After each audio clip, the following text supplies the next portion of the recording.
అమ్మ హారతద్దుకున్న వాళ్ళు ఒక్కొక్క నక్షంతలు ఒక పుష్పాన్ని చేతిలో పట్టుకొని ఉండండి. ఓం ఏకదంత స్వామికి లంబోదర భగవానికి జై బోలో గణేష్ మహారాజుకి జై బోలో గణేష్ మహారాజుకి మహాగణాధిపతి స్వామినే నమో నమః.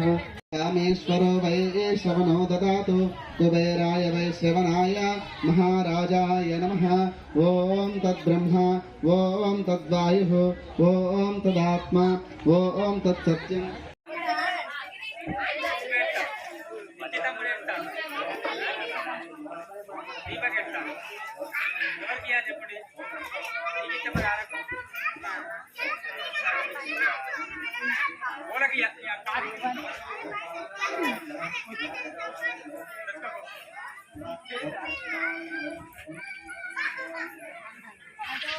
సమర్పయామి యశస్మృత్యాచనామోత్యాతప పూజా క్రియాదిషు నూన్యం సంపూర్ణామ్యాతి సద్య వందే గణాధిప. అందరూ కూడా 2 అక్షంతలు తీసుకొని వదిలేస్తారా? అందరూ కూడా ఎక్కడి వాళ్ళు అక్కడనే మోకరిల్లి ఆ గణాధిపతి స్వామికి మేము చేసినటువంటి పూజ